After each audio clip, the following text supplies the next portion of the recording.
Well, I don't know. Do you want the negotiation team up here? Yes. And Karen? Mm-hmm. Karen, she Karen, wants you yes. Yep. All right. Is the hair right? up here. What we do? Let me know when. Okay. Good morning. I am Tanja Williams, and I am the superintendent of the Buffalo Public Schools.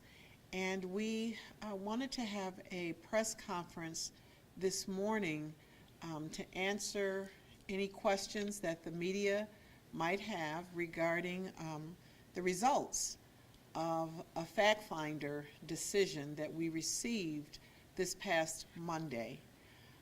On this past Monday, we received the results of the fact finder sharing what his recommendations were regarding negotiations with the BTF.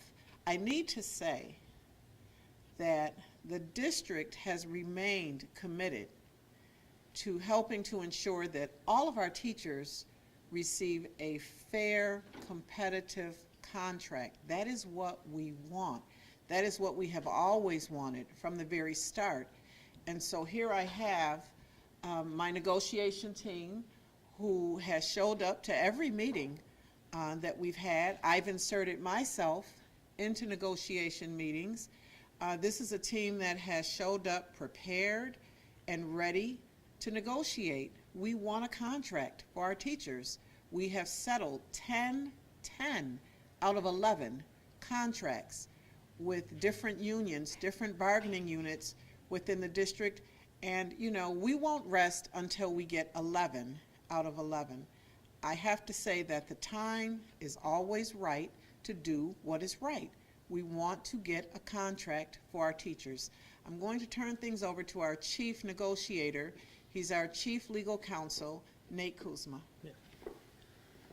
Thank you, Dr. Williams, and good morning, members of the media.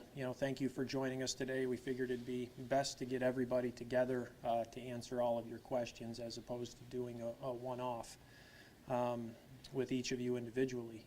As Dr. Williams said, I'm Nate Kuzma, General Counsel and Chief Negotiator in BTF in these BTF negotiations.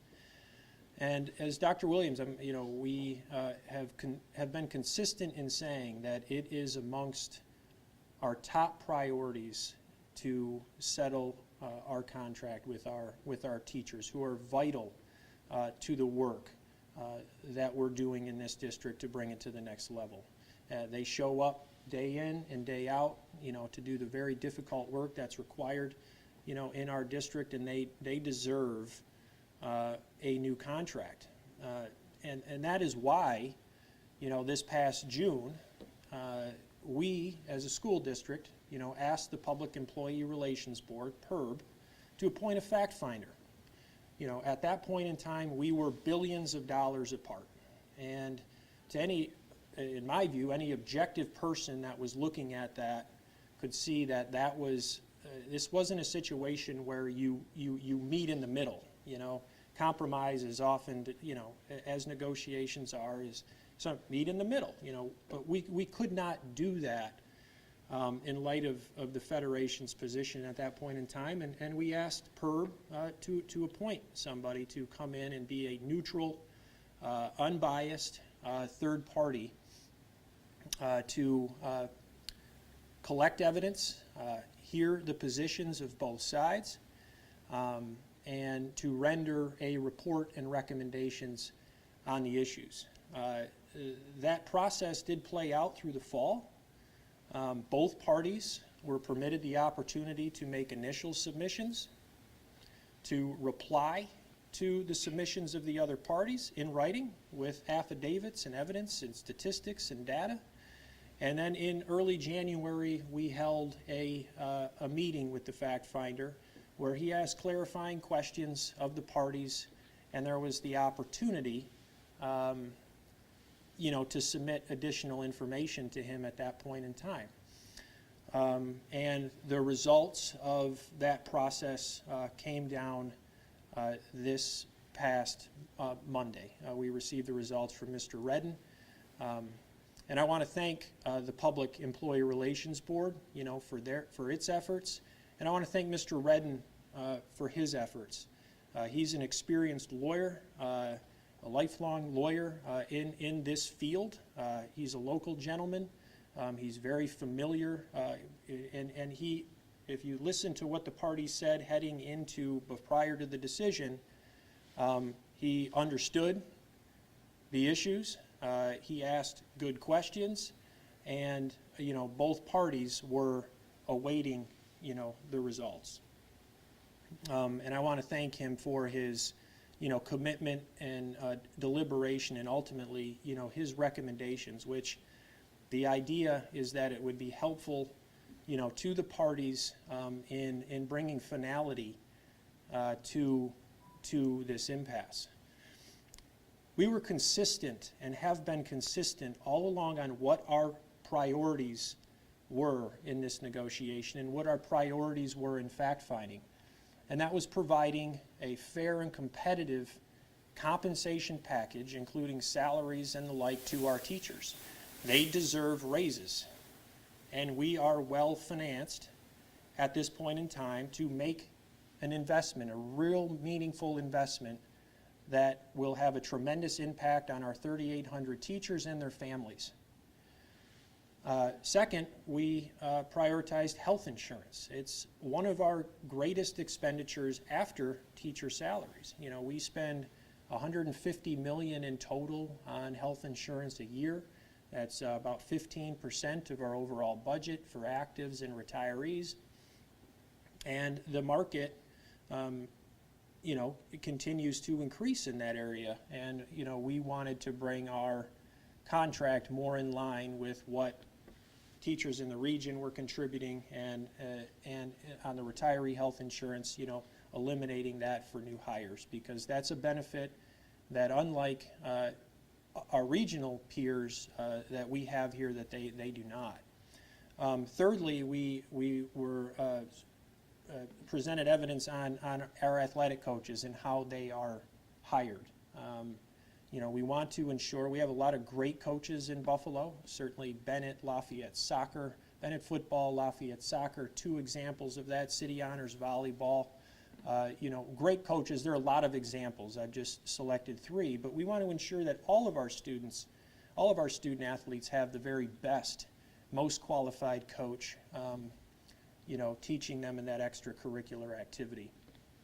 And lastly, the bell time issue, that has been widely talked about in terms of the district's issue right now with the national bus driver shortage and the impact that that's had on Buffalo. And, we felt very strongly, and presented evidence and facts as to how that would address, changing the bell times would address that situation. And that was after we had tried a whole lot of other strategies to try to address that issue. And the fact finder took in evidence from both sides, and the BTF certainly had its priorities, and among them was wages and salary. And the fact finder made an unbiased, neutral fact finder made a recommendation based on the evidence and the facts that were submitted. And we believe now is the time, based on this decision, to settle this contract. The time is now to do this and to get it done. And there has been a lot of public sparring in regard to these issues, which in my view is not productive. It's destructive to negotiate in that way, but we feel it necessary because these issues are out in the public, and we want to be transparent when they're out in the public on how we feel, and we want to tell our story. And so, we believe this, these recommendations form the blueprint for an agreement, and it is the anchor that will anchor us in our positions moving forward.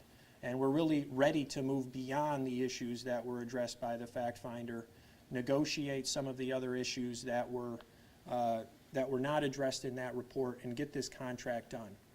You know, it's to note that every day that goes by is money out of our teachers' pockets. Every day, every delay, every day you wait is money that they should have that they're not getting. We want to put money in our teachers' pockets now. We've offered a package that's valued at $225 million. That is more than double what we settled this contract for in 2016 after a 12-year impasse. So this is, we believe the entire time, this was not insulting.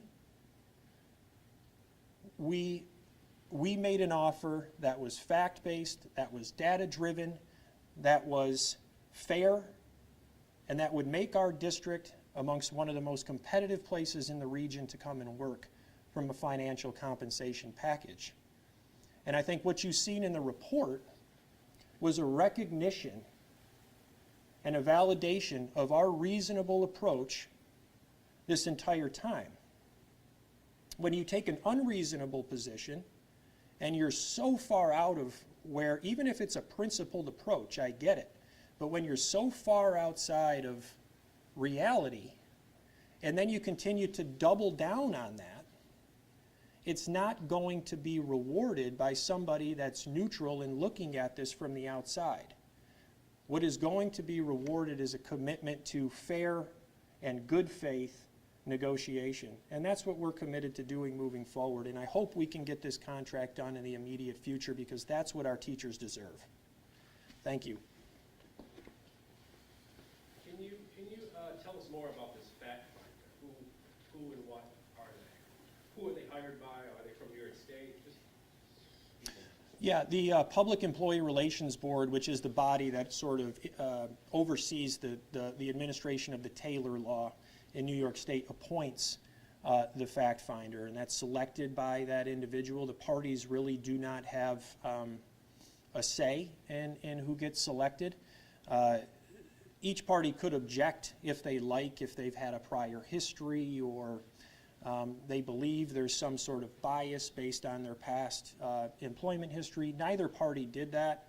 You know, as I said, Mr. Redden is a local gentleman.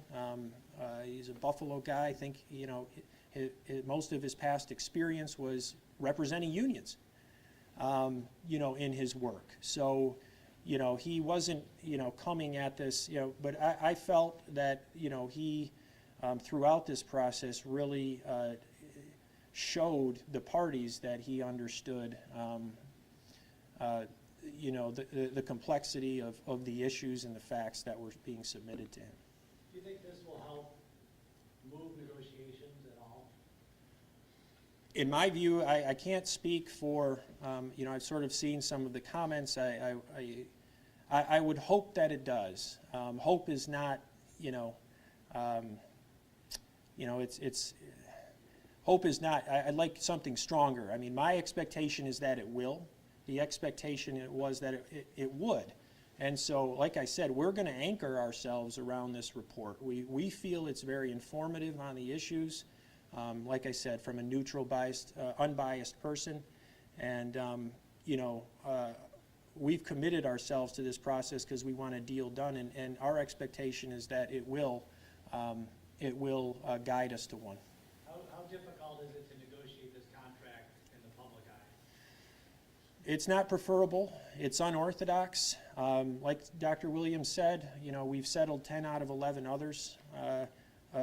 10 of the 11 of our union contracts, none of them were done in the public.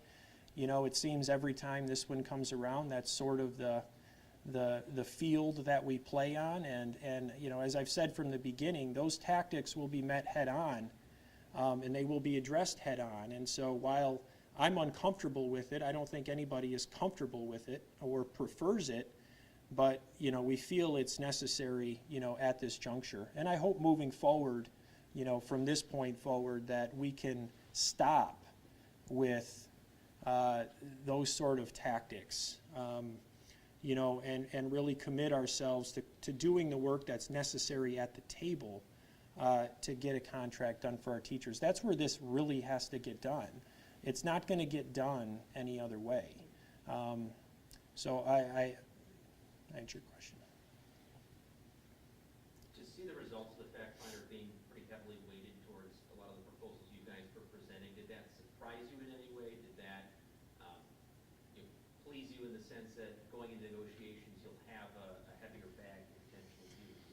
Well, look, this isn't a winning or losing game, right? The win here, the success in this sort of thing is when you get a contract.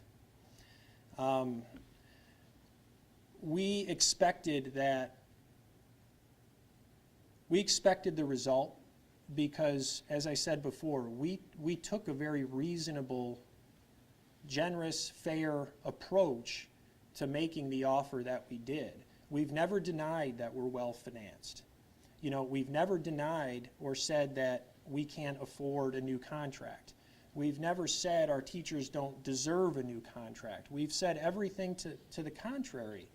And so I think what I am pleased with is that a neutral, objective third party recognized that we as a school district are trying to get this deal done. And we have made a great offer to our teachers to do that. And I think that's what I'm most pleased with. And I think we expected and we knew the facts and the evidence and the data supported the positions that we were taking. So you've got this report now. What's the next step? Do you have a next date to when you'd be meeting with the union potentially to discuss these findings? No, not at this point, and I expect that we will within the next several weeks, at least set some dates to meet again. The next step for us is we're going to be speaking with our board tonight. They're not here because they need to be briefed by us, and we will discuss what, if any, step they take moving forward, and certainly we will be seeking their superintendent and I and our team will be seeking their guidance and advice on how they would like us to proceed in light of this report. They do have it, and I think we look forward to that discussion with our Board of Education tonight. And then we're going to go from there. Do you think this will put pressure on the negotiating committee from the rank and file of the teachers when they hear the results of this?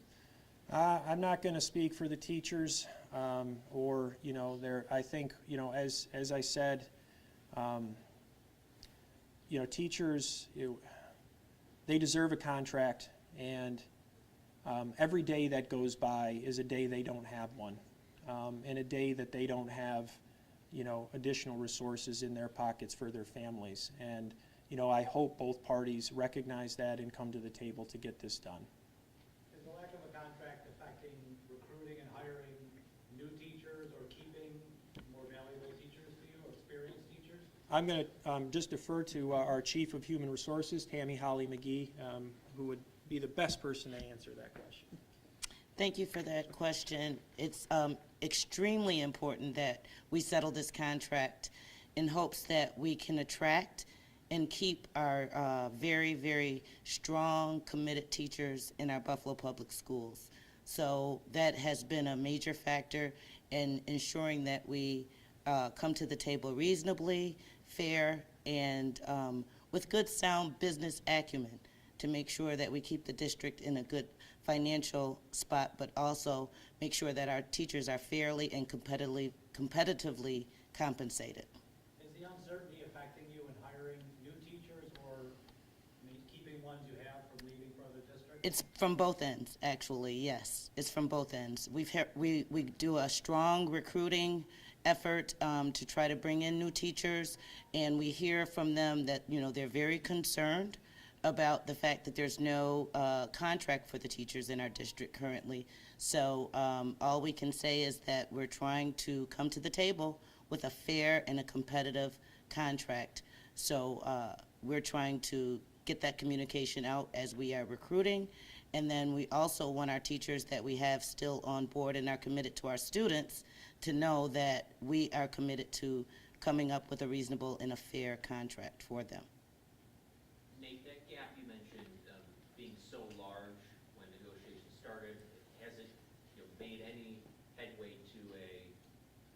smaller gap. Where does that kind of stand as far as, 8% raises impacting Well, teacher hiring? and interestingly, we, as the superintendent said, she's been on the job since July. She came to the table, I think, starting around September. Even during fact-finding, we were still trying to negotiate and wanted to get a deal done before we got this report, if that was possible. But the we were still about, as you'll see in the report, 1.4 billion apart. And so, like I said, it wasn't one of those, well, we can just meet in the middle here, and understanding that what that it would mean financial devastation, not only to our school district, the city of Buffalo, state of New York, who we rely on, so, almost exclusively for our funding. And so like I said, I had expected that there would be sort of a shift, and I hope that, as we all reflect on this document and what a neutral, objective third party says, that there will be a change in mindset, and a change in position, the next time we meet, that brings us closer together. And not saying you won't be able to reach a contract, but if you aren't able to, what other options are left for you with this fact finder's report seeming to be, in advanced stage? This is the end of the line. As I said, we're now ready to move beyond, and we consider these issues to be mostly resolved. Of course, we will sit down and talk, and negotiate, but we're ready to settle this. There is no end with these things. There is no real other step. Nobody can come in and enforce terms on the parties. It's up to the parties to get a deal done. Now PERB may send in what's called a super conciliator, which is just another a fancy way to say another mediator to try to have conversations with the parties. But that's about it. Other than that, it's up to us.